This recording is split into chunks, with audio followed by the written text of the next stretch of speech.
Vale, muy bien. Muy buenas tardes a todos. Buenos días también a todas las personas que nos acompañan desde el otro lado del Atlántico, que son bastantes. No sé si también nos acompañarán de otros usos horarios. Entonces, buenas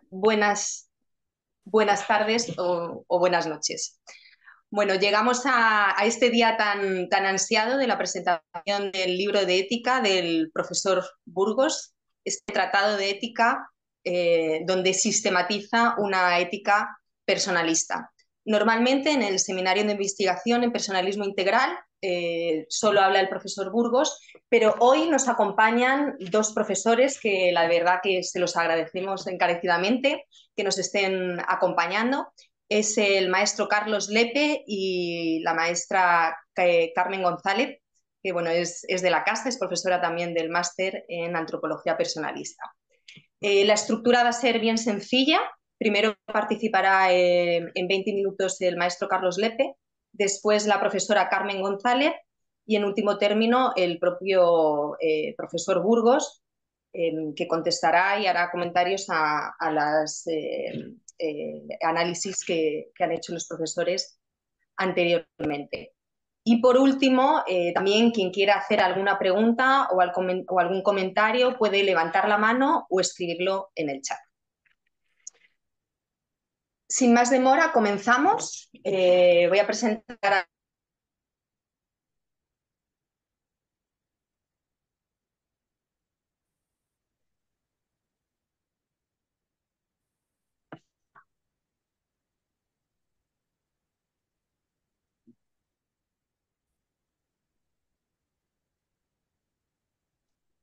profesor Lepe. ¿Está por ahí?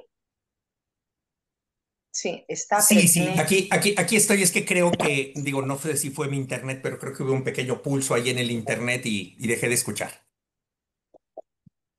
Vale, perfecto. Bueno, pues le voy a presentar. Él es licenciado en Filosofía por la Universidad Autónoma de México, maestro en Humanidades por la Universidad de Anáhuac, posee un diplomado en Teología por la Universidad de Salamanca, España, y diplomado en Docencia Universitaria por la Universidad Anáhuac. Ha participado en publicaciones en torno a la filosofía, diálogo interreligioso, valores, antropología y ética. Y en el año 2018 publicó, bajo el sello Nostra Ediciones, el libro Para entender la ética. Fue profesor de la Facultad de Filosofía y Letras de la UNAM de 1995 hasta el 2000. Ha sido profesor del Pontificio Instituto Teológico Juan Pablo II en el nivel de licenciatura, posgrado y extensión universitaria. En este periodo ha sido director de Humanidades, vicerrector académico y posteriormente director académico y de formación integral de la Red de Universidades Anáhuac. Fue director de la Facultad de Humanidades, Filosofía y Letras de la Universidad de Anáhuac, México, y más adelante coordinador de proyectos estratégicos de investigación. Posteriormente fue titular de CAPESC en la Facultad de Responsabilidad Social y actualmente es secretario técnico de la Junta de Dirección de la Red de Universidades Anáhuac y ha concluido el doctorado en Filosofía en la misma universidad. Muchísimas gracias, profesor, por estar hoy con nosotros y le cedo la palabra para su análisis y comentario del libro del profesor Burgos, Ética de la Persona. Muchísimas gracias. Gracias por la presentación. Gracias a cada uno de ustedes por estar presente. Gracias al doctor Burgos por su confianza.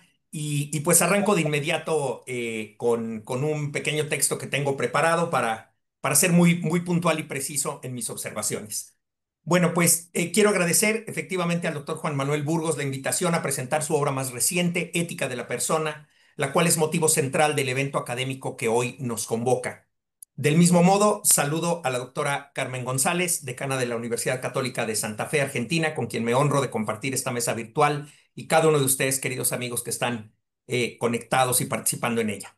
Mi agradecimiento también a la Asociación Española de Personalismo y a la Universidad Anáhuac, organizadoras de este evento, y en particular a la coordinadora de posgrados de Filosofía, doctora Lourdes Cabrera, con quien he tenido el honor de colaborar de cerca y ver su decidida promoción de la filosofía personalista en los más diversos foros.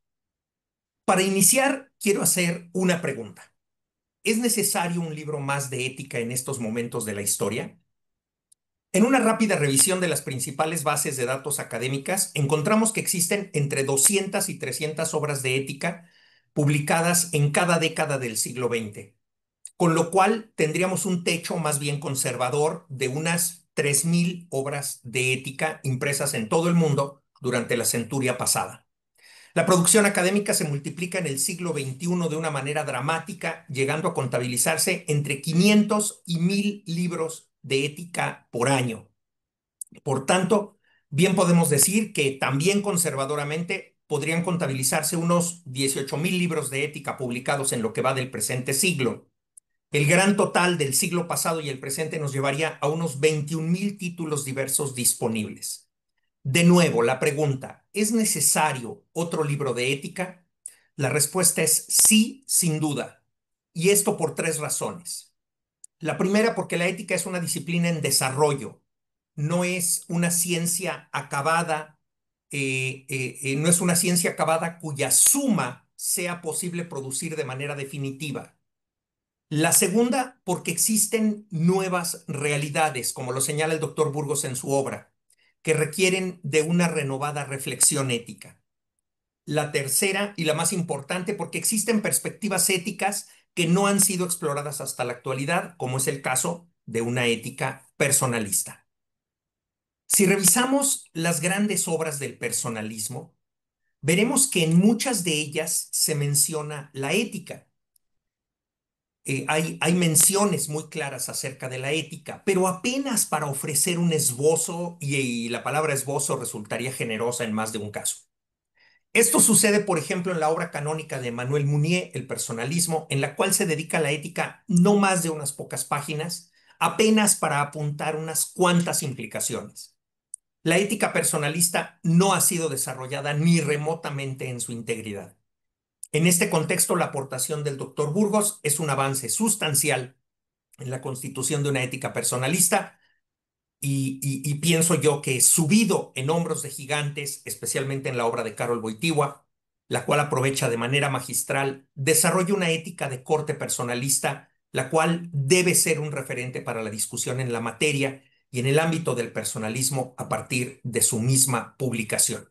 Bueno, pues estas primeras palabras, con estas primeras palabras quiero decir que es una obra importante, necesaria, pertinente, digna de lectura y de discusión, como también lo iré subrayando en las líneas que siguen. Encuentro en la obra tres enormes aciertos entre tantos otros que podría mencionar. El primero es el desarrollo de la noción de experiencia moral, en contra de una visión historicista, psicologista y sociologista de la moralidad, o como lo denomina nuestro autor, de una teoría de la heterogénesis de la ética. Afirma con claridad que la ética proviene de una realidad previa, no tematizada, inmediata a la persona, que es la experiencia moral. Afirma el doctor Burgos que se trata precisamente de, cito, la experiencia del bien y del mal, termina la cita, la cual es absolutamente universal. Dicho de una manera muy breve, la experiencia moral del bien y del mal es de tal modo universal e inmediata a nosotros mismos que constituye la materia prima de la reflexión ética. O, dicho de otro modo, es falso que deba enseñarse, que deba transmitirse de persona a persona por un medio u otro, que el bien y el mal existen. Eso no pasa, ¿no? No hay clases sobre, oye, pues ya tienes edad suficiente para saber que existe el bien y el mal. En realidad es algo inmediato. Nunca ha aparecido en cultura ninguna un proceso de descubrimiento del bien y del mal anterior a la discusión sobre qué es bueno y qué es malo concretamente en un contexto dado. No. En realidad todos sabemos que hay bien y hay mal y lo experimentamos de manera inmediata. Solo a partir de esta experiencia se puede hacer reflexión con validez universal sobre el bien y el mal desde la parte de la filosofía que se denomina ética. Estoy convencido que si hacemos una revisión crítica de las éticas previas, las cuales no han descubierto este elemento fundamental, encontraremos un punto de apoyo para una crítica sólida. Trátese de éticas utilitaristas o emotivistas y de muy diverso signo, Sin la experiencia moral, pareciera que la ética es un juego intelectual que quiere mostrar la solidez de una construcción teórica y no una descripción fiel de la realidad. Creo que este es uno de los aspectos que conviene no perder de vista y que puede conocer en el futuro un desarrollo muy relevante, especialmente por las implicaciones antropológicas, pedagógicas y sociales que pueden seguirse de él. El segundo acierto que quiero destacar y que me produjo verdadera emoción, y lo digo muy sinceramente, debo confesar, es el trabajo consistente, sólido, concienzudo del doctor Burgos en torno a lo que él denomina el, cito, núcleo del dinamismo ético, termina la cita, y que es la norma moral. Estoy convencido que la gran olvidada de la ética, particularmente en el siglo XX, es la norma moral. Si bien podemos rastrear una cierta preeminencia de la norma en el marco de las éticas casuísticas de los siglos anteriores, la realidad es que la norma se convirtió de alguna manera en un obstáculo para los planteamientos éticos en al menos los últimos 100 años. Se habla mucho más, se habla cuantitativa y cualitativamente más de libertad, responsabilidad, condiciones de la moralidad, valores, por señalar unos cuantos temas. Se habla mucho más de esos temas que de normas. Debo decir que en este libro encuentro un esmero particularmente relevante en la construcción de los títulos y subtítulos de cada parte de la obra. Déjenme hacer un paréntesis a este respecto, hablando de la norma. El quinto capítulo, como hemos mencionado, se titula La norma moral, núcleo del dinamismo ético. Bueno, me encanta el título, o sea, está muy bien pensado.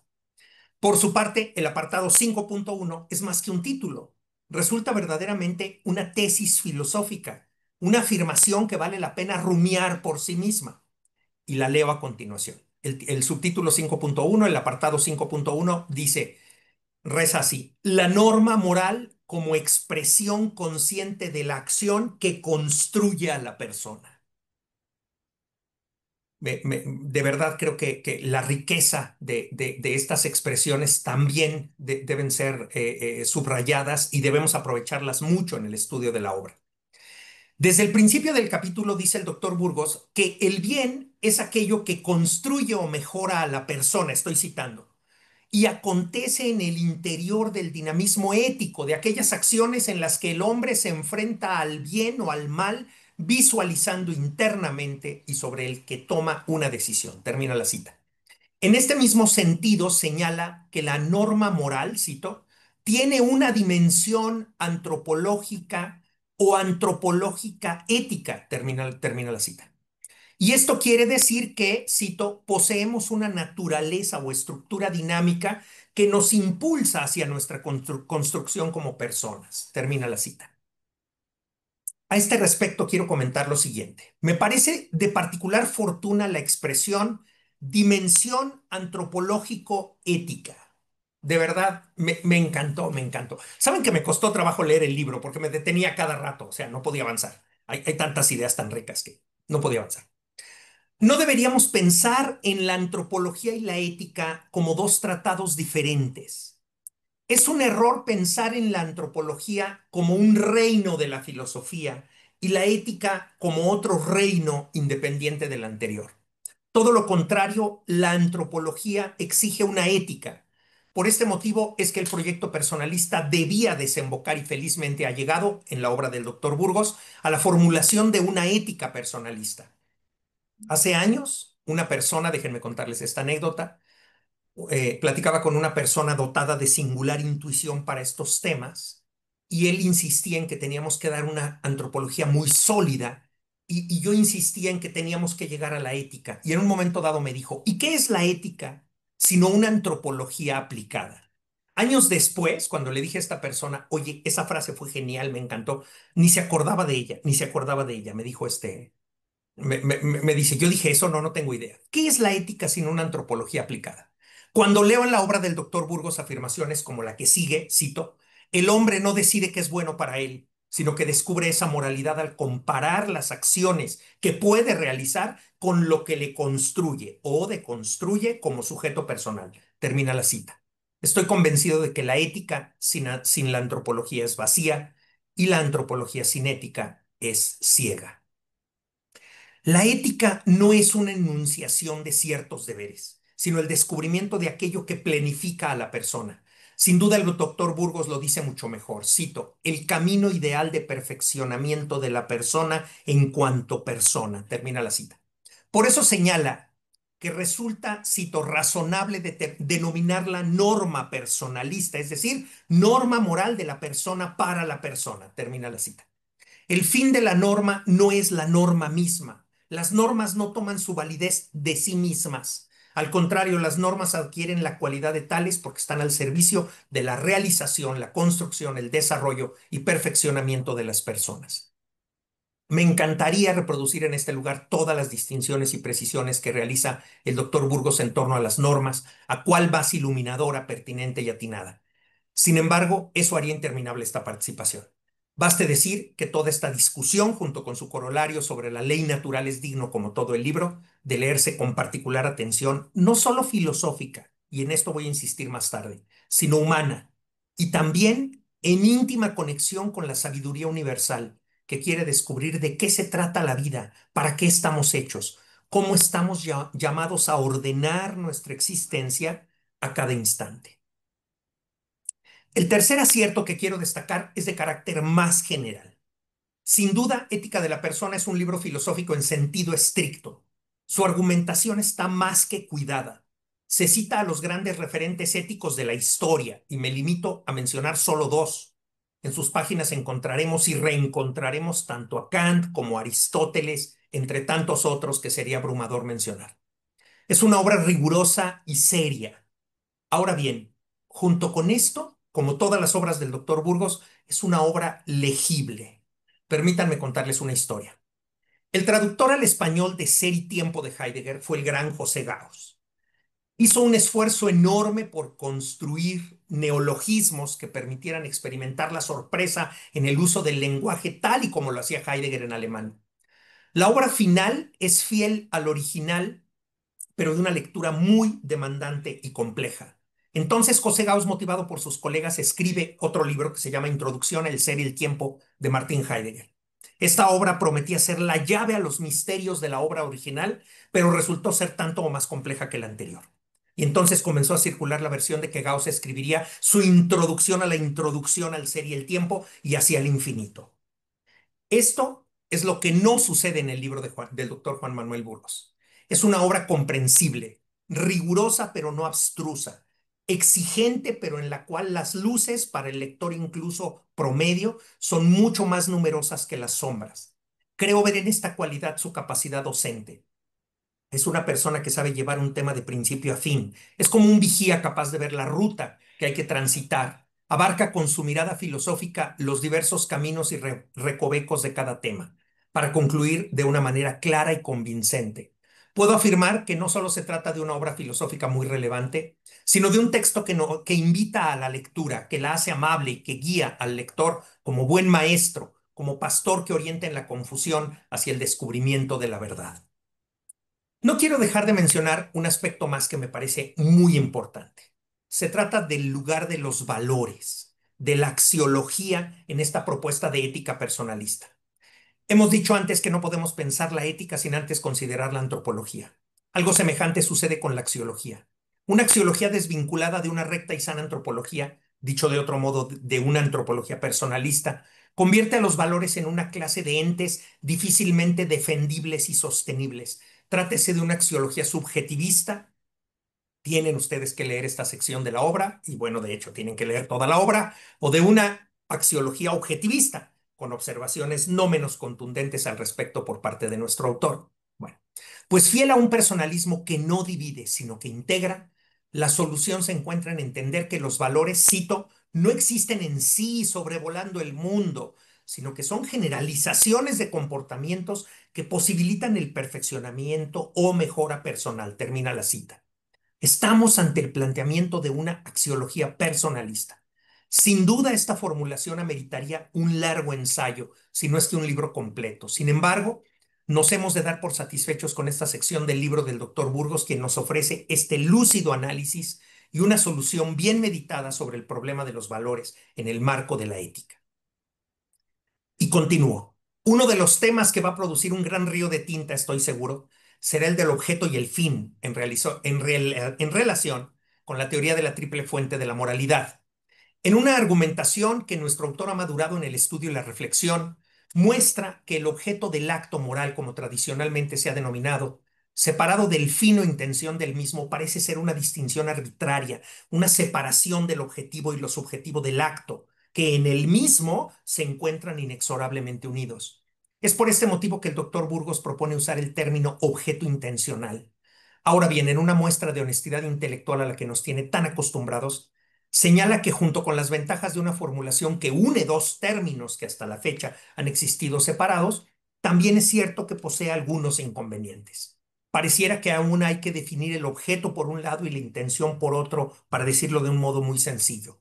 De esta manera, nuestro autor propone una serie de distinciones importantes, como es el objetivo de la acción e incluso lo que denomina acto sucedido, aquello que sucede efectivamente pero que no es querido por la persona.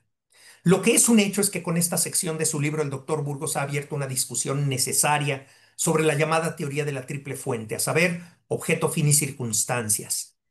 Parece ser que las circunstancias del acto moral no plantean mayores problemas. Sin embargo, como hemos visto, el objeto y el fin parecen entrecruzarse y confundirse cuando la ciencia, incluida la ciencia ética, busca claridad en sus planteamientos. ¿Qué es lo que el doctor Burgos ha querido ofrecernos con esta novedad tan digna de seria consideración?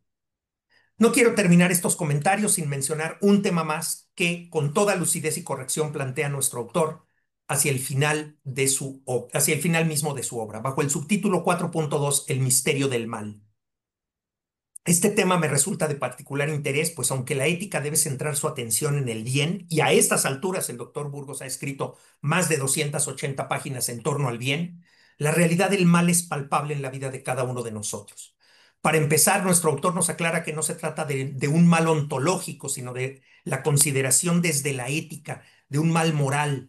Del mal, dice, que se genera en la acción humana cuando en vez de elegir el bien que nos perfecciona, elegimos de modo sorprendente lo que nos distorsiona y destruye. En estas breves líneas está plenamente planteado el problema del mal. Si el bien es aquello que desarrolla a la persona, que la perfecciona, que la construye, que la edifica, entonces el mal es aquello que se resuelve en atrofia, involución, disfunción, distorsión, destrucción. Antes de seguir adelante, no quiero dejar de subrayar la importancia, no solo filosófica, sino incluso pedagógica, de un planteamiento como este. Mostrar y demostrar a los jóvenes cómo el mal afea, destruye, lastima, daña, en primer lugar a la persona que lo comete, es un modo eficaz, claro y preciso de afirmar que lo mejor que podemos hacer con nuestra vida es realizar el bien. Y si las cosas son así, ¿cómo es posible que elijamos el mal? ¿Por qué alguien podría elegir dañarse a sí mismo y frustrar su desarrollo personal? Dice el doctor Burgos que la elección del mal es uno de los grandes misterios de la existencia humana y reconoce de inmediato, nuevamente con la honestidad intelectual que le caracteriza, que no parece posible dar una explicación satisfactoria en un ámbito meramente filosófica y racional. Sin entrar en detalle del curso de esta reflexión, quiero destacar un elemento que me parece un acierto enorme y que, como lo he señalado más arriba respecto de las normas morales, considero que no ha sido suficientemente trabajado ni en el terreno de la antropología filosófica y aún menos en el de la ética. Se trata de lo que denomina nuestro autor la tendencia del hombre hacia el mal, y dice que se trata de una experiencia universal. El mal posee un extraño atractivo para nosotros, pues tendemos a realizarlo aunque nos perjudique. Tras diversas consideraciones que no hemos de detallar ahora, nuestro autor llega a una conclusión que reproduzco en extenso. Cito: se esclarece parcialmente si tenemos en cuenta la tendencia innata del hombre hacia el mal. Pero puesto que esta tendencia también resulta inexplicable, se trata de un esclarecimiento tenebroso, en especial si se observa la inmensidad del mal en el mundo. Del mal en última instancia, el hombre y la filosofía solo pueden dar explicaciones limitadas, quedando su comprensión radical fuera del alcance de nuestras posibilidades. Concluyo señalando que esta obra tiene la virtud enorme de ofrecer una visión sistemática de la ética en poco más de 300 páginas. Es el mismo número de páginas que tiene la axiología de Hartmann y también la obra axiológica de Scheller. Pero aquí se nos ofrece una ética completa, una visión panorámica, comprensiva, ordenada del mundo ético. Sea pues esta una invitación para ustedes a abordar con confianza e ilusión esta obra. Confianza porque su autor es un maestro con mayúscula y quiere acompañar a cada lector al descubrimiento de la verdad. Ilusión porque es una obra de esta naturaleza, porque una obra de esta naturaleza no puede menos que ofrecer luz y estímulo a la realización integral del bien, lo cual necesita tanto nuestro mundo. Doctor Burgos, enhorabuena. Muchísimas gracias, profesor Lepe, por sus comentarios y su síntesis, que nos está abriendo el apetito para poder leer este libro. A continuación, le cedo la palabra a la doctora Carmen González. Ella es doctora en filosofía por la Universidad Católica de Santa Fe, en Argentina, con la tesis sobre el pensamiento ético de Karol Wojtyla. Profesora titular de cátedras de Filosofía de la Educación y Antropología en la Universidad Católica de Santa Fe y en el Seminario Archidiocesano de Santa Fe, Argentina, en carreras de grado y en el área de la Filosofía de la Educación en diversos posgrados de educación, decana de la Facultad de Filosofía y Humanidades en la Universidad Católica de Santa Fe. Y también es profesora de Educación Personalista en nuestro máster de Antropología Personalista. Muchas gracias, profesora, por estar aquí. Le cedo la palabra. Gracias Carolina por la presentación, gracias a Carlos por por el comentario, los comentarios que antecedieron a lo que quiero comentarles yo. En primer lugar, tengo que pedirles disculpas porque he estado con fiebre hasta ayer, así que no, bueno, no me siento del todo bien, ni estoy del todo lúcida para hacer esto, así que intentaré hacerlo de la mejor manera posible. Gracias por la invitación, entre otras cosas, a participar de este acto, que a su vez proviene de otro acto de generosidad anterior, por el cual el doctor Burgos me hizo llegar el libro a fines del año pasado, antes de su publicación, abierto generosamente a mi respuesta y valoración, que hice demorar en llegar porque no me costó leerlo, pero me costó poder sintetizar lo que quería devolverle, y él con mucha generosidad esperó atentamente mi respuesta.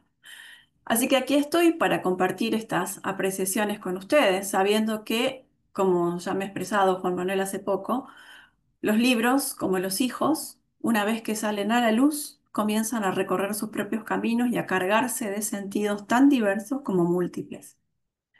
Me voy a permitir hacer un poco de memoria para rescatar algo que hoy me resulta muy simbólico. Conocí al doctor Burgos en Cracovia en el año 2008. Asistíamos en la magnífica Universidad Jagellónica a un congreso internacional de fenomenología organizado por la mismísima Ana Teresa Timieniecka, quien, como muchos sabrán, supo ver en la obra del cardenal Wojtyła, me refiero a Persona y Acción, un diamante por pulir, pero con un brillo incipiente para la filosofía contemporánea. Hablar de esa obra y de la relación intelectual entre ellos bien podría ser objeto de otro encuentro, pero lo traigo a colación porque se ve allí cómo el diálogo académico es la circunstancia que alimenta la publicación de obras como esta que estamos presentando hoy. Vuelvo, discúlpenme un minuto, que no preví quedarme sin batería. Gracias. Vuelvo a aquella circunstancia para recuperar el valor que alcanza en mi conciencia hoy el hecho de que ambos expusimos en una misma comisión de trabajo un paper vinculado con la centralidad de la experiencia en la filosofía de Karol Wojtyła. Yo lo hacía desde los primeros pasos recorridos en el trabajo de tesis doctoral y asomándome apenas desde allí al personalismo. Juan Manuel llegaba siendo ya el doctor Burgos, aquel a quien mi director de tesis, el mexicano Rodrigo Guerra López, me había señalado como el referente actual del personalismo y aconsejado que me acercara a él y a su trabajo. Wojtyła me acercó, vaya si lo hizo, y desde ese momento me vinculé en trabajo y existencia a la perspectiva personalista de la vida. Lo simbólico que quiero rescatar con esta anécdota es el peso que ambos pudimos descubrir en el personalismo wojtyliano de la experiencia como punto de partida y lugar de verificación de la verdad. precisamente lo que en este libro, Ética de la Persona, es la piedra fundamental. Leemos en las primeras páginas, remitiéndonos al relato de la caída del hombre en el paraíso, que este relato representa de modo excepcional el encuentro cotidiano del hombre con el misterio de la decisión moral en el que se ensamblan la cotidianidad y la relevancia existencial. Fin de la cita. En estas palabras de inicio de la obra quedan planteadas las dos intuiciones fundamentales de todo el libro: la experiencia como fuente de conocimiento moral y la centralidad de la persona como misterio insondable en el que se debate el modo de ir siendo lo que somos. La primera apreciación general de esta ética de la persona que hago en términos de una hermenéutica muy personal es que en este punto de la producción bibliográfica del Dr. Burgos yo percibo un trabajo de consolidación y madurez de las obras anteriores. En el área de la filosofía, la dinámica de producción de los autores suele ir de la antropología a la nociología para derivar de ella, según sea la posición del autor, una ética. En el caso de Burgos, esa dinámica se ha ido desplegando a la luz de la necesidad de sistematizar su propia obra filosófica. En otras palabras, creo ver que el autor nos ha ido presentando la madurez de sus intuiciones en el marco del personalismo del siglo XXI y ahora, a posteriori, nos ofrece la clarificación de esos conceptos fundamentales que iluminan nuevamente su obra anterior. La introducción al personalismo primero, luego la experiencia integral, sin mencionar todas sus demás obras, son textos que sistematizan y consolidan su percepción para convertirse en antesala necesaria de esta nueva obra, Ética de la Persona. Me permito ahora compartir mi lectura de las principales intuiciones que se despliegan a lo largo de la obra. Uno de los conceptos novedosos en el personalismo, introducido especialmente por Wojtyła, es el de la autoteología. Se trata de la experiencia en la que nos vivimos siendo al mismo tiempo autores y fines del acto moral. Esta es, sin duda, para los personalistas, una afirmación fuerte. A diferencia de las éticas clásicas, que ponen al sujeto como actor en tensión o búsqueda de alcanzar un fin externo, ya sea la felicidad, la vida virtuosa o ya la llamada vida bienaventurada, nosotros vemos junto a Wojtyła que somos actores, autores y fines al mismo tiempo de los actos que realizamos. Burgos viene desde hace un tiempo trabajando esta categoría en el despliegue de las notas ontológicas de la persona y ahora lo establece como una de esas ideas fundantes de su propuesta ética. Cito: la acción humana, se lee en el primer capítulo, no es externa al sujeto, sino que es el mismo sujeto en acción, por lo que éste, al mismo tiempo que intenta ir más allá de sí mismo al actuar, necesariamente se busca a sí mismo en cada acción, puesto que a través de las acciones éticas pretende su autoperfeccionamiento. Fin de la cita. En otras palabras, y sin falsos pudores, el bien que realizo lo realizo por y para mí. Somos dueños de nuestras decisiones y solo de las nuestras. Por tanto, redirigir la pregunta por el bien hacia nosotros mismos, hacia lo que nos perfecciona en tanto personas, lejos de afirmar al propio ego desmesuradamente, no hace más que universalizar la propuesta, ya que la bondad moral se liga inseparablemente al valor de la persona en tanto persona. Ahora bien, ¿de qué manera conocemos el valor moral de nuestras acciones? ¿Bajo qué recursos puedo asegurar cierta universalidad en el conocimiento de lo que es más conveniente para mi perfeccionamiento?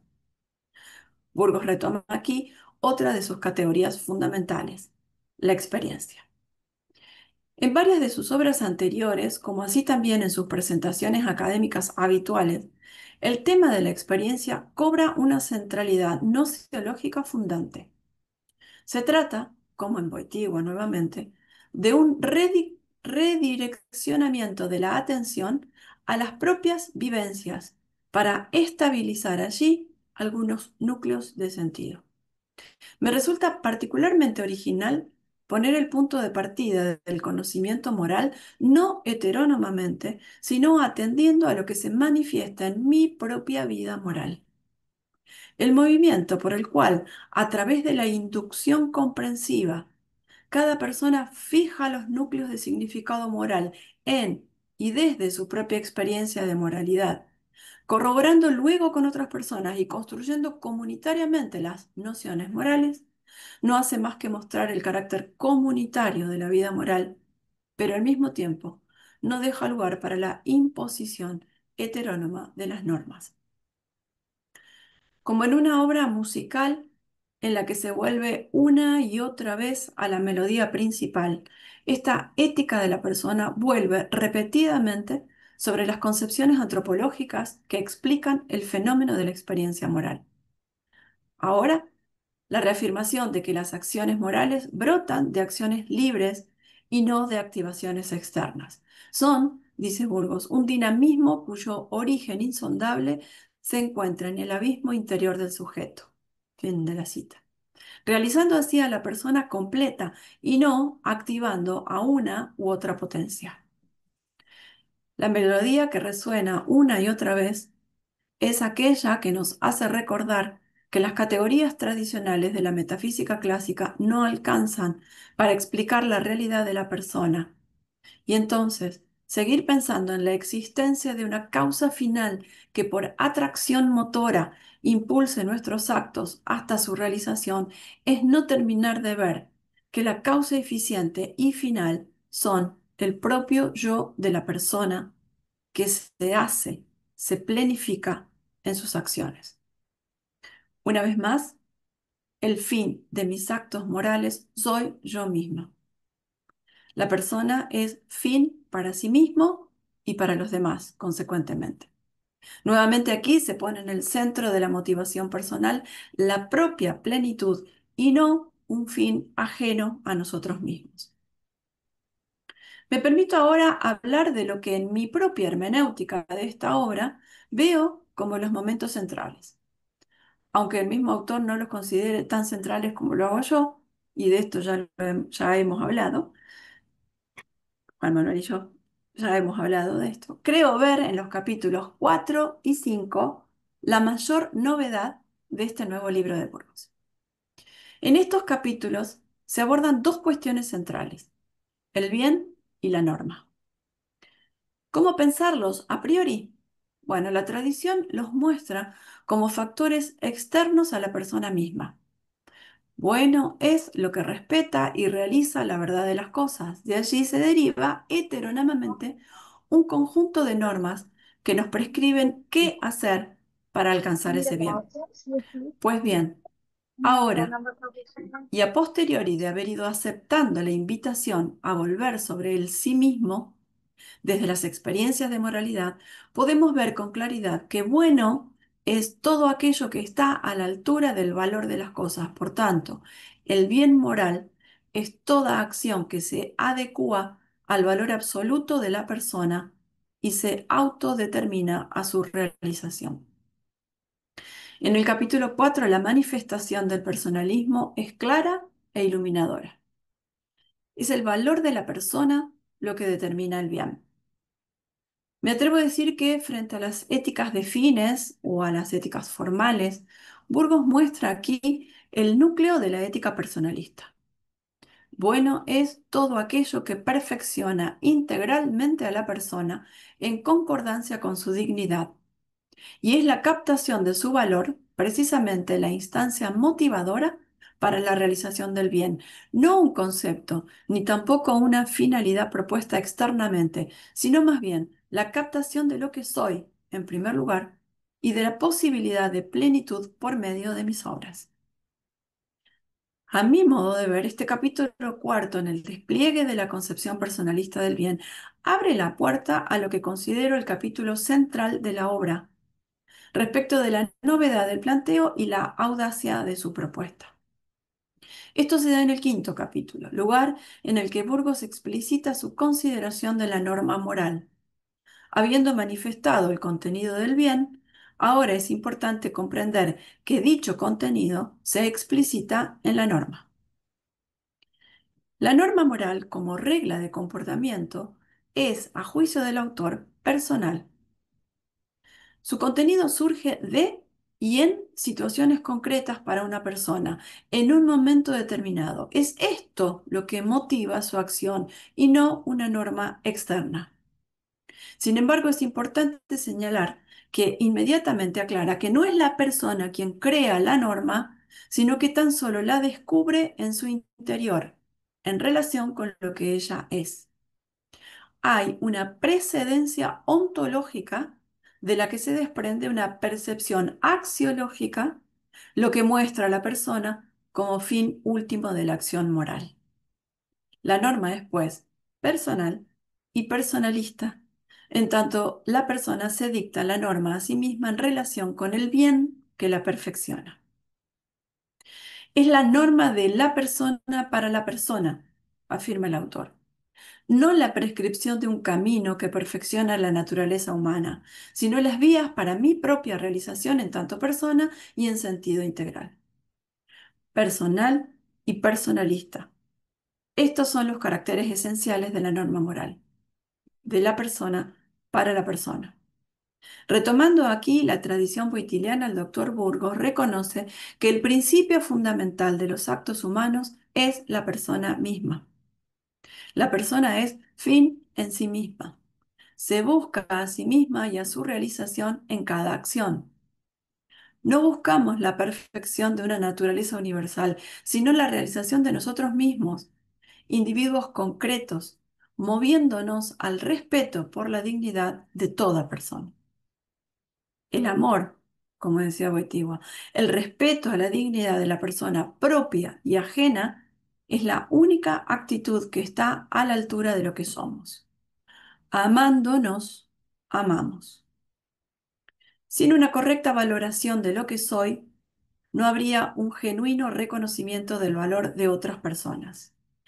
Este es el espíritu de la norma personalista. Pero aquí hay también otra idea audaz. La norma es también personal. Burgos insiste en que la dimensión del discernimiento o juicio moral se vive en uno mismo.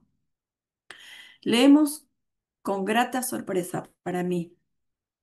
Entendemos, cita, entendemos por norma personal la norma que cada persona establece sobre las acciones que debe realizar aquí y ahora.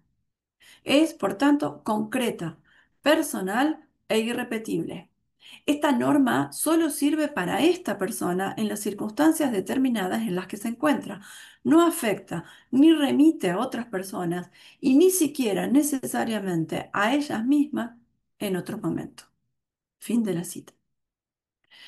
Pero para no adelantar una prevención equivocada, no se trata de normas relativistas, sino tan solo relativas a la persona, la cual es un bien universal.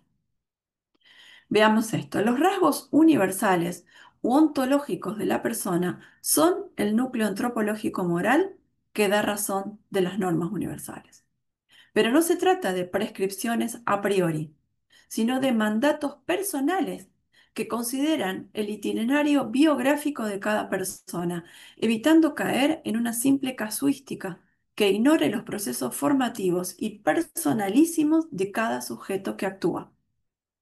He aquí una verdadera novedad: la afirmación del insondable misterio del yo personal como causa eficiente de su vida moral hacia la plenitud. El yo personal que se descubre amable de modo absoluto y se sabe llamado a la propia realización es quien diseña su biografía, ajusta sus nociones morales y juzga sus acciones en un permanente ida y vuelta del yo a los demás. Hay posteriormente otros dos capítulos finales, capítulos 6 y 7, que en clave de esta hermenéutica que les propongo son corolario perfecto de lo hasta aquí dicho y que recomiendo fervientemente leer junto con todos los demás. Sin embargo, yo elijo detenerme aquí. Son estas ideas expuestas hasta el momento las que me hacen valorar este último libro del doctor Burgos como un momento de cristalización de las consecuencias éticas que el personalismo nos ofrece como posibilidad. Adherir al personalismo nos pone siempre en situación de transformar modelos éticos, humanistas, abstractos, formales e incluso a veces de una exigencia sobrehumana. Adherir al personalismo nos reconduce siempre a la mirada interior, al reconocimiento de ese abismo insondable de mi interioridad, en el que va mostrándose siempre quién soy, o mejor dicho, quién voy siendo. En este sentido, esta ética de la persona hace honor al trabajo sostenido del doctor Burgos y con él de muchos más por la afirmación irrestricta de la persona y su valor absoluto. Dicho esto, como es bien sabido, no se puede abordar a la persona, objeto y fin de nuestros esfuerzos cotidianos, desde categorías y modelos interpretativos que no alcanzan a comprender lo irreductible que hay en cada uno de nosotros. Hacía falta una propuesta con sólido marco antropológico que nos indicara algunos criterios claros para repensar este nuevo modelo ético. Hacía falta encontrar fundamentos claros para asumir sin reparos que el deber moral, en primer lugar, es para con nosotros mismos. Solo descubriendo quién soy y de qué modo me planifico integralmente, puedo descubrir de modo personal lo que debo hacer. Primero, mi realización y como consecuencia inevitable, el compromiso con el bien del otro. Este libro de Juan Manuel que sale a la luz por estos días nos ofrece la oportunidad de pensar por dónde iniciar la revolución que el personalismo está llamado a producir. El compromiso de nuestra parte será seguir formándonos. Conocer y dar a conocer el personalismo nos permitirá ofrecer un nuevo modelo ético integral y a la altura de lo que somos. Y cierro retomando alguna idea de mi colega Carlos de hace un rato. Sí hacía falta otra obra de ética. Muchas gracias. Bueno, muchísimas gracias, profesora González. Sobre todo, gracias por el esfuerzo que ha hecho, dado su estado de salud. Ahora le pasaremos la palabra al profesor Burgos, autor de la obra que presentamos hoy. Creo, bueno, que no hace falta presentarlo porque la mayoría de nosotros lo conocemos, tanto su trayectoria académica como eh, eh, sí, académica, y lo conocemos también personalmente, pero bueno, para aquellas personas que lo mismo no lo conozcan tanto, él es presidente y fundador de la Asociación Española de Personalismo y de la Asociación Iberoamericana de Personalismo. Es director de la revista Quién, la revista de filosofía personalista, editada por la asociación. Y bueno, autor de numerosos libros, creo que van ya 18 libros, puede ser, más o menos. Y bueno, numerosos artículos que pueden encontrar en su página web, juanmanuelburgos.es. Profesor, le cedo la palabra para bueno, que haga sus comentarios. No sé si a lo mejor esperaba más críticas y no tantos elogios. Adelante. Muy bien, pues ¿se oye bien? Sí, ¿no? Muchas gracias primero a Carolina por coordinar el acto y luego tanto al amigo Carlos Lepe, del que me acuerdo de nuestras reuniones allí en México, en la Náhuac, hace algún tiempo, bueno, y luego de Carmen, que justamente hace 3 o 4 días estuve en Cracovia, una vez más hay un congreso sobre perdón, sobre Juan Pablo II y me acordé efectivamente de que todo, una buena parte había empezado allí en la Universidad Javier Jónigas, que es un amigo que es profesor de Derecho Romano, pero también le gusta la filosofía y que él es profesor en la Javier Jóniga y me acordé efectivamente que allí hace ya unos cuantos años era donde había empezado un poco todo este recorrido, ¿no? Después, bueno, por lo que respecta a las intervenciones, eh, bueno, ya que estoy un poco abrumado por los elogios y también me recuerda otras presentaciones en las que organicé hace tiempo que los presentadores ofrecieron un aluvión de críticas a la obra. Y entonces yo dije, bueno, no me hace falta enemigos con estos amigos, ¿no? Que digo, vaya, vaya historia. Pero en este caso, digamos que afortunadamente no ha sido así.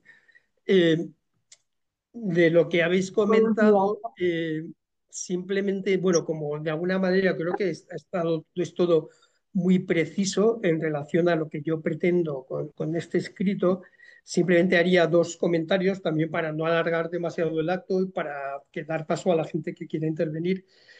Eh, o sea, bueno, ahí por otra parte digo un poco como os habéis complementado a la hora de plantear los diferentes temas. Carlos ha planteado, bueno, esta cuestión que ha abierto efectivamente de hacer una propuesta de sustitución de las famosas fuentes de la moralidad por una propuesta alternativa. Y ahí sí que diría un poco que mi propuesta es de unificación. O sea, es decir, creo que justamente el problema de las fuentes de la moralidad es que separa la fuente, o sea, el objeto y la intención. Y que entonces al final lo que resulta es que las personas, no existen objetos morales, porque justamente, como hemos visto, el objeto es lo que surge de la acción que nosotros realizamos, entonces no existen objetos morales sin intención. Que, bueno, esto ahora mismo sería complicado plantearlo. Creo que en alguna de las sesiones de investigación del personalismo integral la hemos propuesto, pero el asunto es que en realidad no podemos definir un objeto moral sin una intención, porque si no hay intención no hay moralidad. De alguna manera ese sería un poco el problema. Entonces, si pretendemos definir objetos morales sin intención, lo que nos encontramos son con acciones físicas no morales. Y entonces esas acciones físicas no se les puede atribuir una moralidad. Y si tampoco podemos definir intenciones que no busquen algo concreto, o sea, porque entonces serían como deseos, etcétera, pero cualquier intención al final es una intención de algo, o sea, un poco por la misma idea de intencionalidad. Entonces, mi propuesta en ese tema, que evidentemente es un tema complicado, tiendo a no tener demasiado dificultad en meterme en líos filosóficos y en renovar la tradición. Entonces ahí es una propuesta que se hace en ese marco. Esa es una propuesta, digamos, como más técnica, que de alguna manera no afecta tanto a quien esté buscando una estructura moral básica, pero que es importante a la hora de determinar, o sea, de definir la moralidad, que es un punto concreto que tiene su relevancia, ¿no? Entonces, bueno, ahí simplemente quería apuntar esa idea de que por eso lo he llamado objetivo. O sea, al final, en unos escritos previos hablaba de objeto intencional, pero al final en este texto uso solo una palabra justamente para unificar. O sea, porque si hablamos de objeto intencional, de alguna manera podríamos estar volviendo a la misma situación, pero si hablamos de objetivo, el objetivo realmente es lo que yo quiero con la acción, ¿no? Y ese objetivo, o sea, determina el tipo de acción humana que yo voy a realizar. Entonces, esto conecta con el capítulo 4 que ha mencionado Carmen, del dinamismo autorreferencial de la persona. Cuando yo hago una acción, esa acción no es algo externo, o sea, sobre todo cuando es una acción libre, sino que es que yo me autodefino al realizar esa acción. Bien, bueno, ese sería un punto que requeriría un tratamiento específico, pero simplemente un poco como comentario.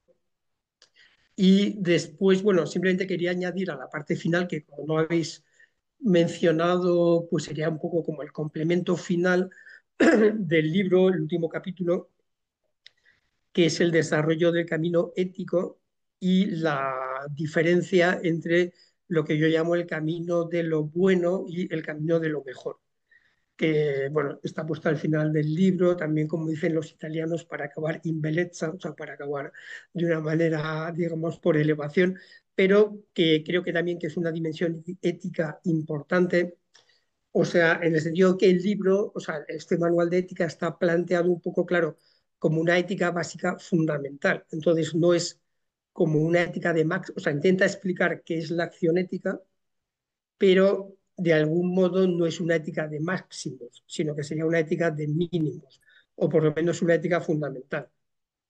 ¿En qué sentido? En el sentido de que dentro de los niveles de autoexigencia ética, claro, podemos exigirnos más o menos.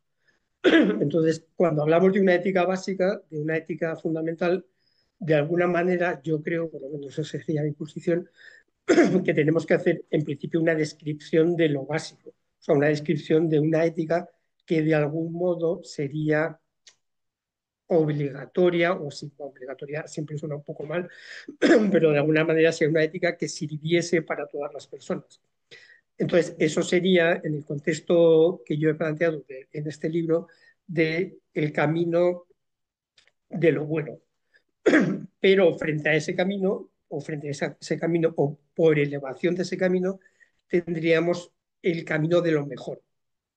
¿Qué es el camino de lo mejor? El camino de lo mejor es el camino en el que algunas personas, pero claro, no todas, por eso es algo que no se puede poner de manera general, buscan para sí mismas y también para nosotros un proceso de perfeccionamiento que en teoría sería pues, mayor, más elevado, en un cierto sentido, un camino de heroicidad.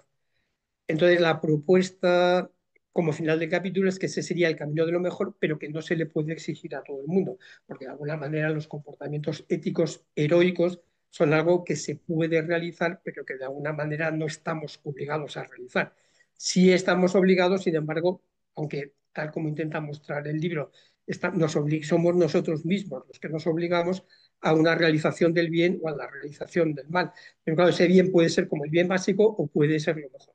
Pues en esos casos, ese camino, que sería el camino de lo mejor, tiene un motor específico que sería el motor del amor. O sea, sería el amor interpersonal, personal e interpersonal, el que nos llevaría realmente en la práctica a realizar ese amor. Y ahí conectaríamos un poco con el Ordo Amoris, sobre todo agustiniano. O sea, Seller también habla del Ordo Amoris, pero de una manera bastante peculiar. En Tomás de Aquino también encontramos algunas referencias. En von Hildebrand también hay referencias. Por ejemplo, bueno, entonces ese sería un poco como el cierre de todo este camino ético, un camino ético que todos recorremos, pero que podemos recorrerlo poniéndonos como unos objetivos diferentes. Entonces, en unos objetivos básicos podemos caminar simplemente con el impulso del dinamismo hacia, pues así decir, la realización del bien. Pero claro, como decía antes, el bien puede tener grados. Y en algunos casos, si nos ponemos un objetivo alto, entonces ese camino ya se convertiría un poco en la ruta en la ruta de lo mejor, ¿no? Bien, este sería el camino. Bueno, y luego para acabar, simplemente una mención a lo que comentaba a Carmen González, es este proceso un poco de autorreferencialidad de la ética, que ella lo ha apreciado mucho y que en general más bien suele tener un cierto comentario negativo, por eso me ha llamado la atención que ya lo valore tanto positivamente, porque en ética cuando hablas de autorreferencialidad, todo el mundo empieza a hablar de, bueno, egoísmo, autocentrismo, entonces, pero claro, yo creo que aquí, en el fondo, o sea, se produce una paradoja, que es que para realmente construirnos como personas tenemos que salir de nosotros y eh, buscar el bien del otro.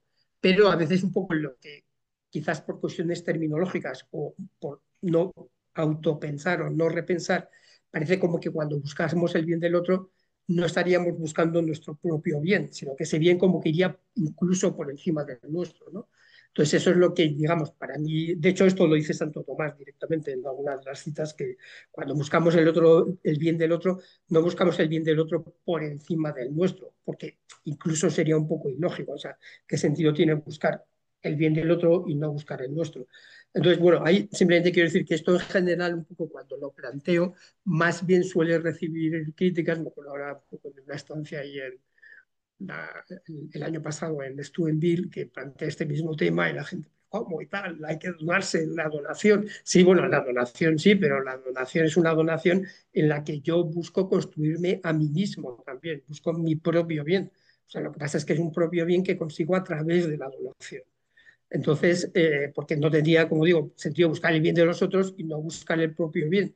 Porque, por otro lado, al final, que también es un punto que tú has remarcado, sobre quién podemos decidir es sobre nosotros. A nosotros podemos intentar ayudarlos, mejorarlos, favorecerlos, pero la decisión es suya. Entonces, pero sí que nosotros podemos decidir sobre nosotros mismos, ¿no?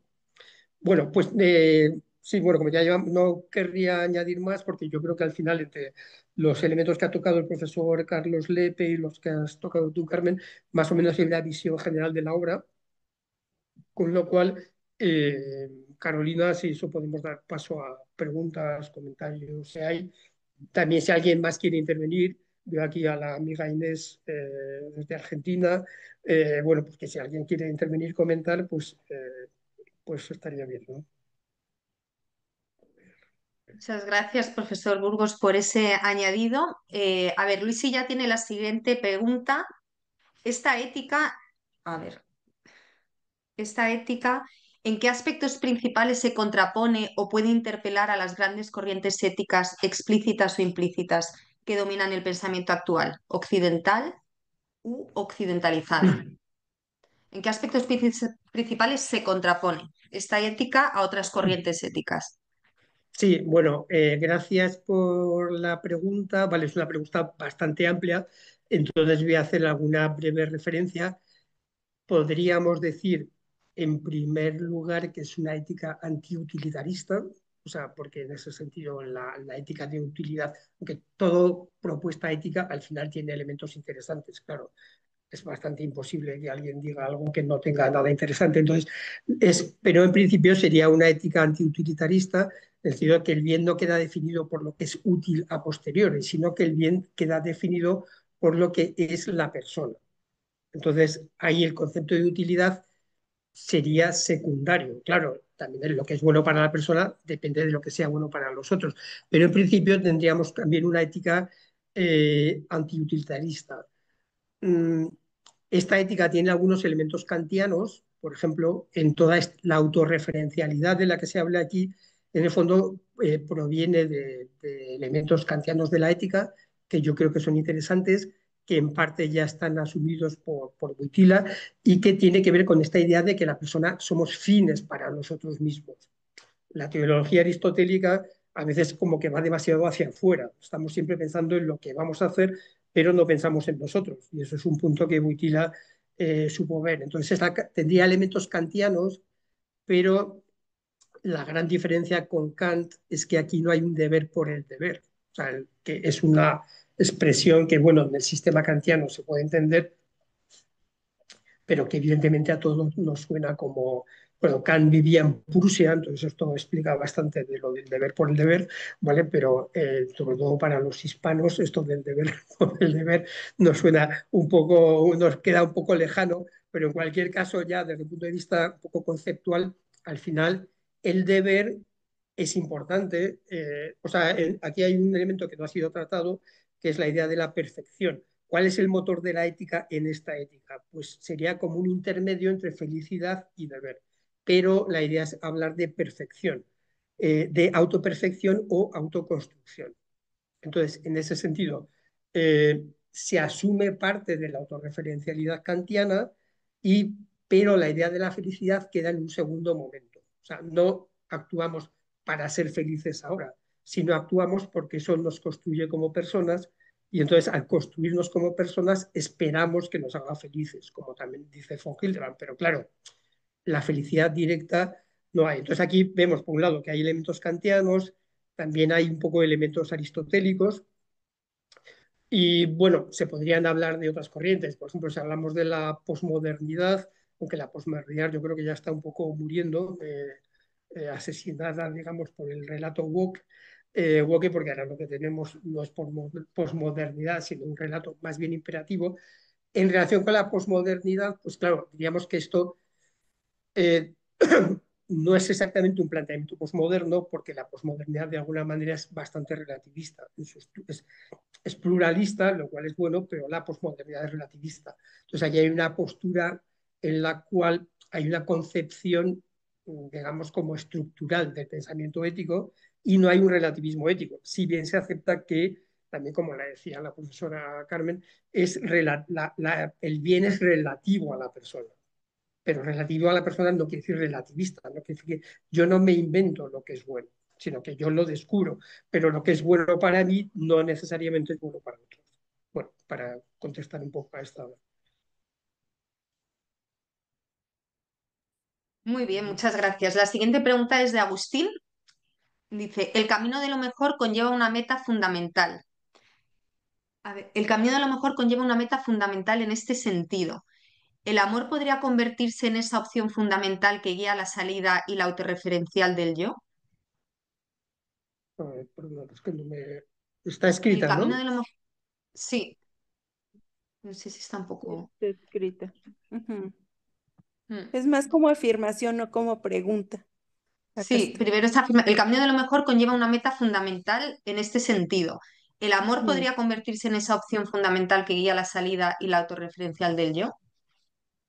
A ver, el amor es el camino que ¿No? efectivamente puede llevar a la salida del yo, pero aquí tenemos, en mi perspectiva, siempre esos niveles. O sea, es decir, que sobre todo también hay un punto que es que hay que entender el amor en sentido en sentido personalista, que es en sentido interpersonal fuerte. O sea, porque el amor es una palabra polisémica que puede tener muchos sentidos y, por ejemplo, cuando habla Caro Wojtyla de la norma personalista como el amor como la única actitud adecuada ante la persona, yo creo que desde el punto de vista, él está hablando allí sobre todo del camino de lo mejor, no del camino de lo nuevo, de lo bueno, porque Bueno, en realidad para la persona media tener una actitud de amor en todo tipo de relación interpersonal, yo creo que eso es complicado. Entonces, creo que el amor siempre está presente o puede estar presente en las motivaciones interpersonales, ¿sí? claro. Pero bueno, Y hacerte que es, diferente.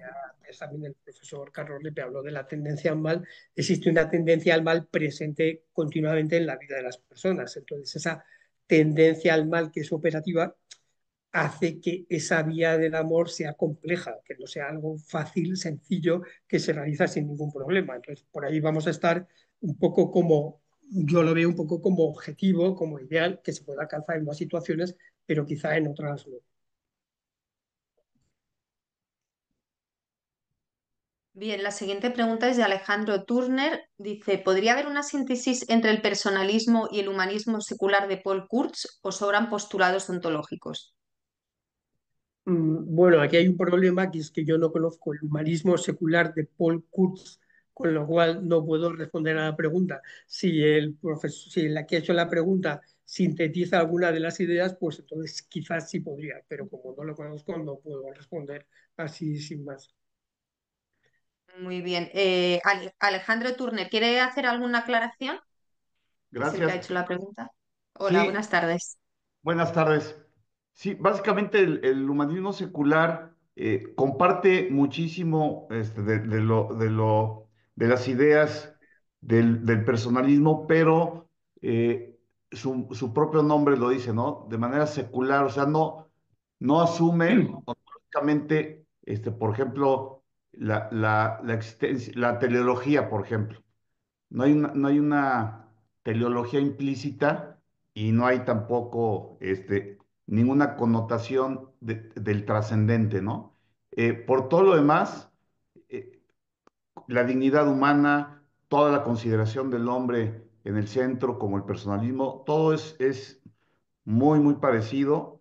La ética que puede derivar de este humanismo es también muy parecida. Entonces, por eso era la pregunta, ¿no? Si podría haber alguna conciliación entre ambas, ¿no? Porque las dos pues han crecido bastante en el mundo.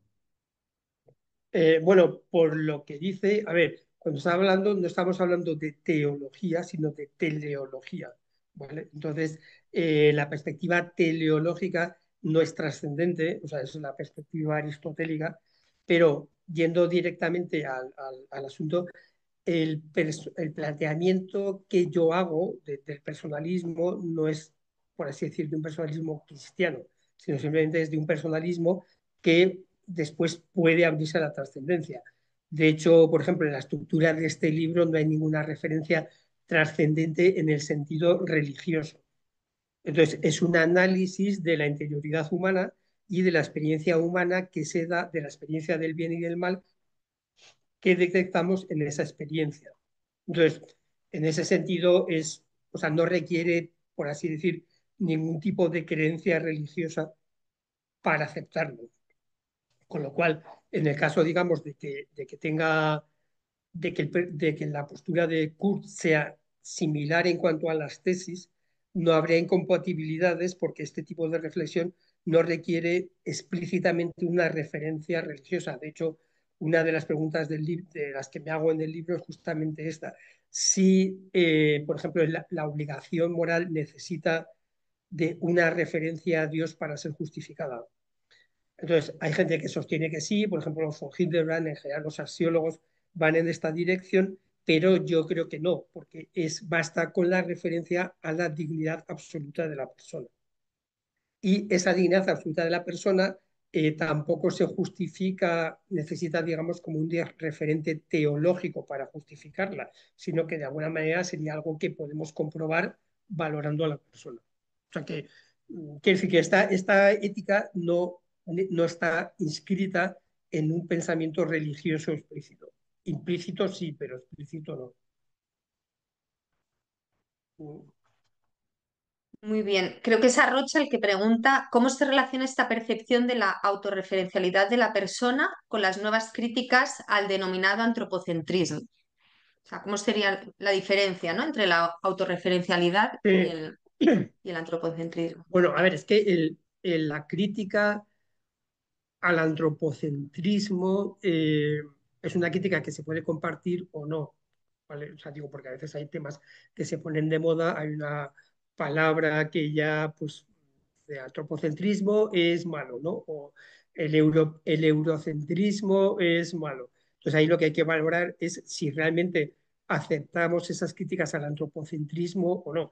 Eh, entonces, de alguna manera, yo sí me sitúo en una situación antropocéntrica, sobre todo incluso a nivel ecológico. No sé si un poco la pregunta va por ahí.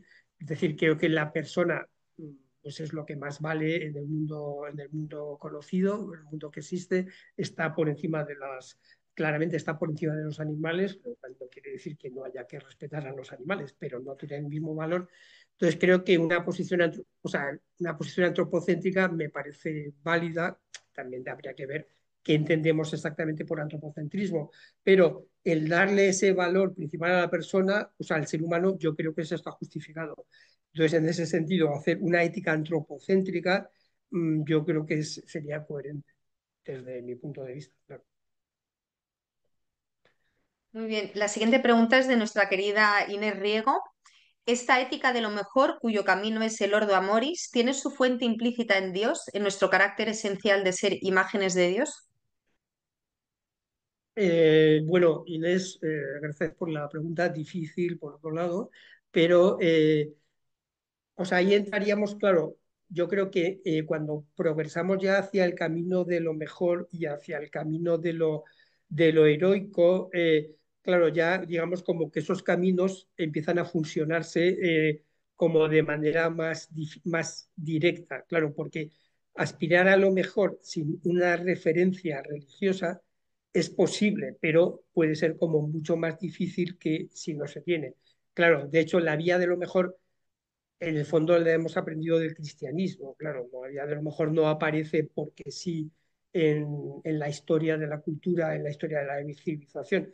La vía del amor, el ordo amoris, surge del cristianismo. Entonces yo creo que en este caso lo que ocurre, claro, lo que ocurre es que de alguna manera esas dos vertientes se pueden fusionar y de hecho yo creo que en la práctica de la vida personal se fusionan. Lo que ocurre es que a nivel teórico podríamos fusionarlas o hasta cierto punto separarlas. O sea, es decir, porque tampoco vamos a limitar el amor a los cristianos. Es decir, que el que no es cristiano también puede amar muchísimo a las personas, sacrificarse por ellas, etcétera.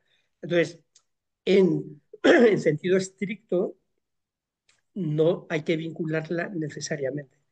Pero en la vía de lo real, yo creo que al final sí que hay una vinculación importante y de hecho el tema del amor es un tema que procede teóricamente del cristianismo. Pero en el ámbito del personalismo, o sea, ahora hay gente que habla de personalismo cristiano, pero en el ámbito del personalismo, o sea, el tema del amor es un tema al que podemos acudir también de modo experiencial. O sea, no necesitamos una referencia religiosa para que saber qué es amar o que las madres aman a sus hijos, ¿no? Entonces, digamos que sí que hay una convergencia, pero que con una convergencia que se va a realizar sobre todo a nivel personal más que a nivel teórico.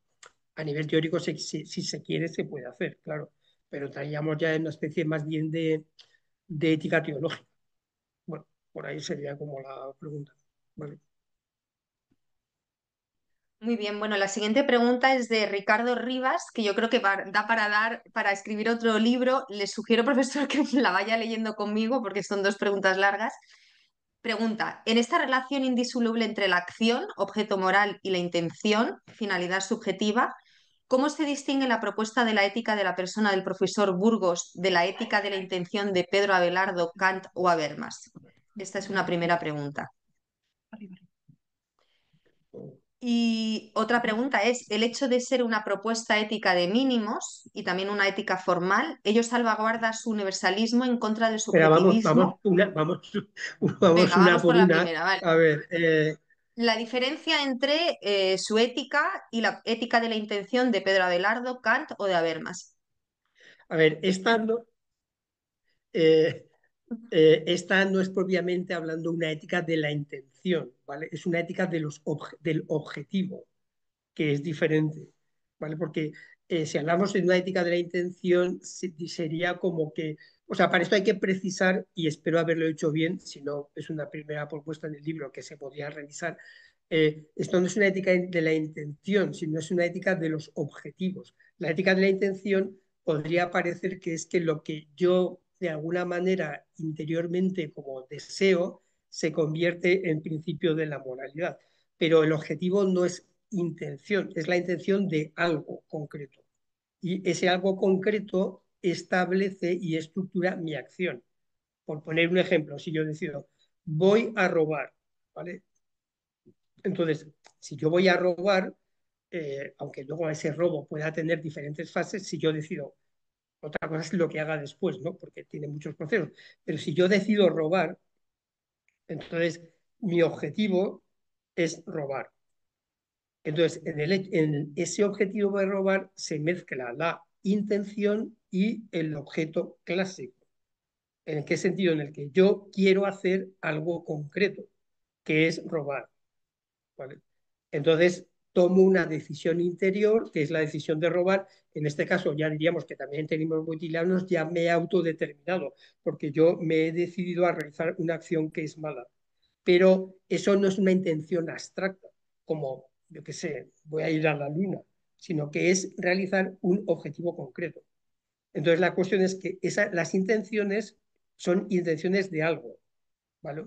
Y ese algo es, es bueno o malo, pero eso no lo decido yo. O sea, está decidido por la misma estructura de la persona.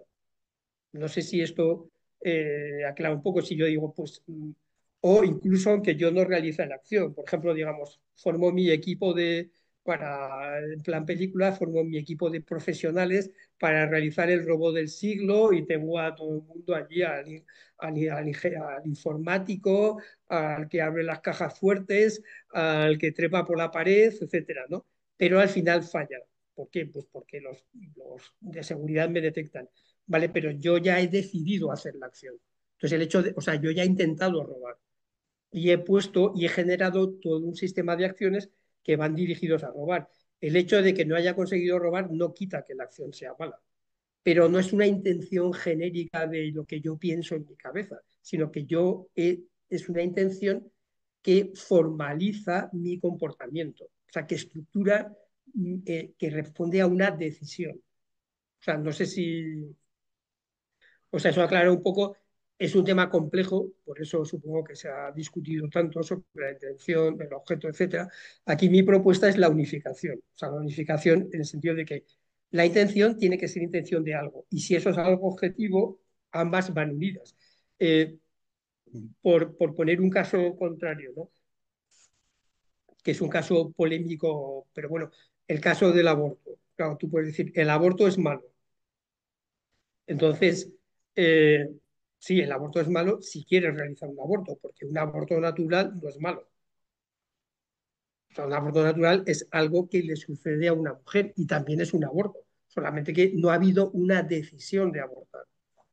Entonces, ¿qué es lo malo? Lo malo es la decisión y el hecho de querer abortar. Entonces, hay una conexión, tiene que haber una intención de realizar la acción. O sea, yo quiero abortar, ¿vale? Entonces, esa es la acción, que no es una intención genérica, sino que es un tipo de acción, que tiene un objetivo, que es abortar. Si nos fijamos simplemente en el hecho biológico, sin intención, entonces tendríamos el contraejemplo del aborto natural, en el que efectivamente se ha producido un aborto, pero como no ha habido intención, no ha habido moralidad. Bueno, o sea, por ahí es por donde va un poco la cuestión, que eh, quiere decir que, bueno, yo he hecho esta formulación, le ha dado vueltas y creo que es consistente, pero habrá que ver si lo es o no lo es. ¿Okay? Y luego, ¿cuál era la otra pregunta?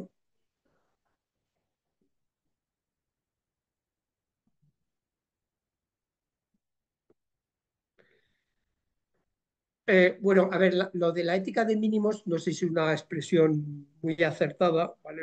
Más bien lo que diría es que distinguiría un poco como una ética general y una ética de máximos.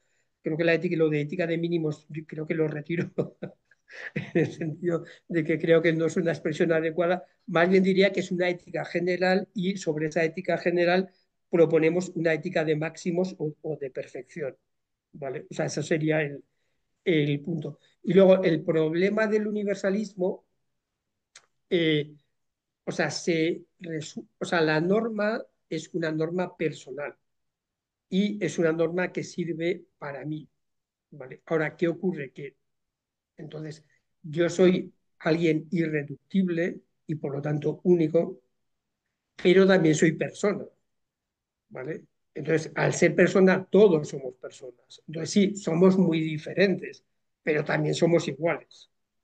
Entonces, este es un poco el misterio de la igualdad y desigualdad de las personas. Las personas somos diferentes porque cada uno tenemos un yo irrepetible, pero al mismo tiempo somos iguales porque todos somos personas.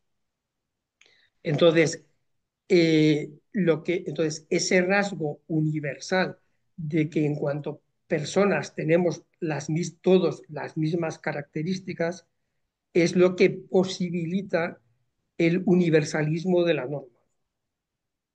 ¿Okay? Entonces, si yo digo, matar a un inocente es malo, pero es malo para cualquiera.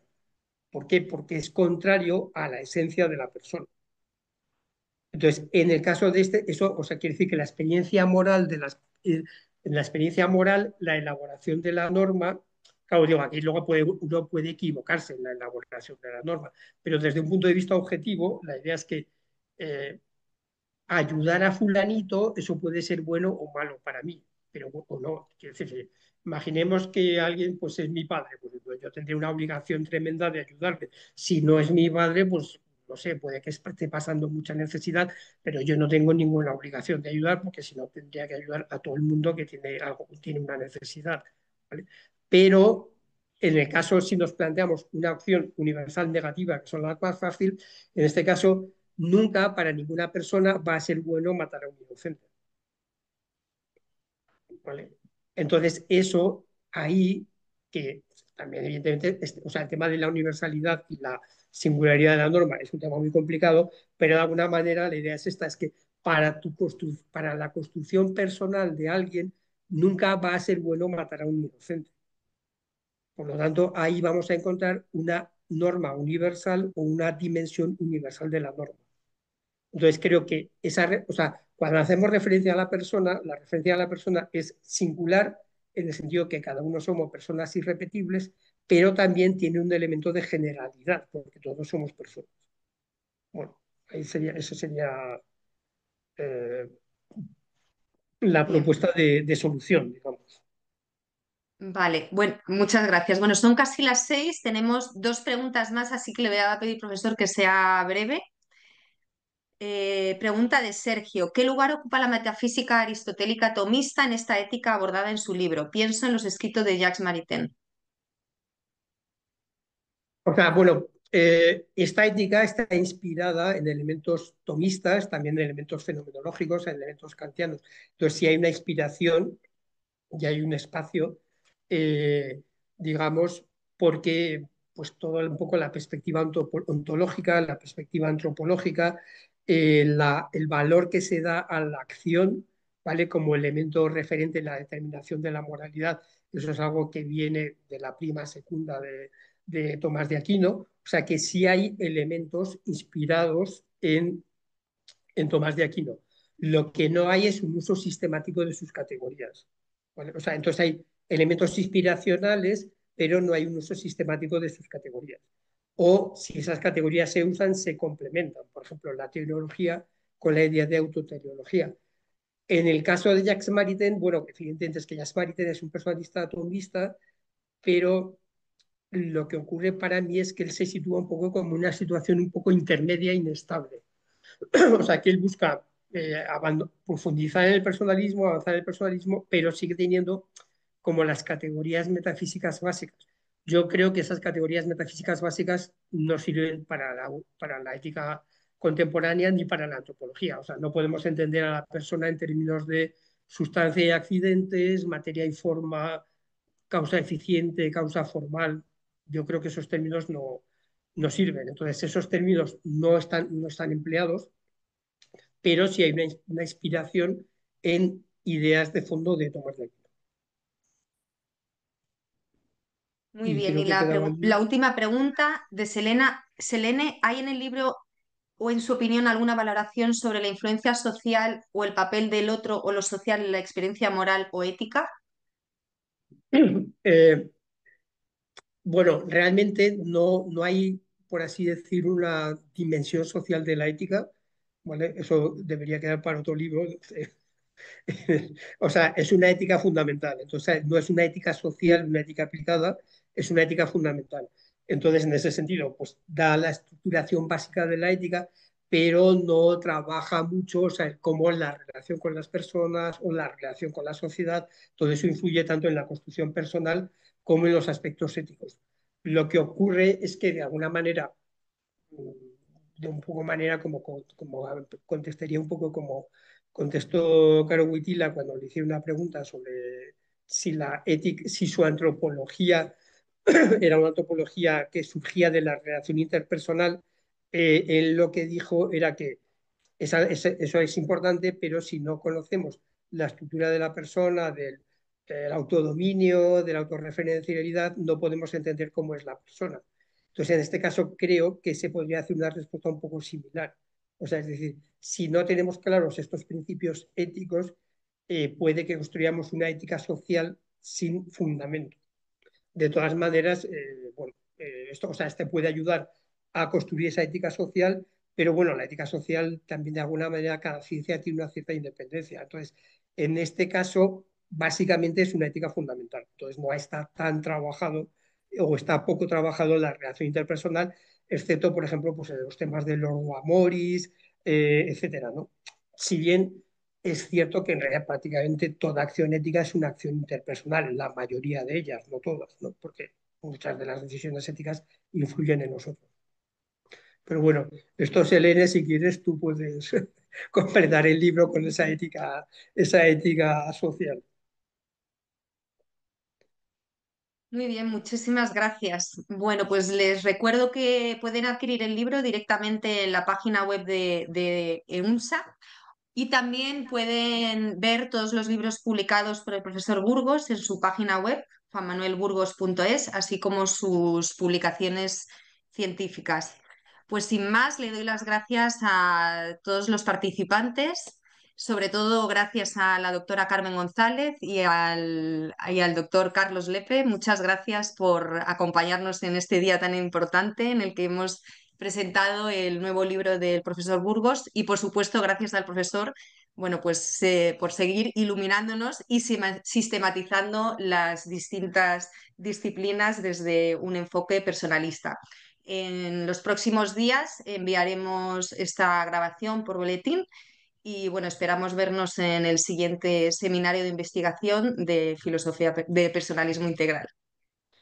Muchísimas gracias a todos. Muy bien, muchas gracias a todos por su participación. Hasta la próxima. Gracias. Eh,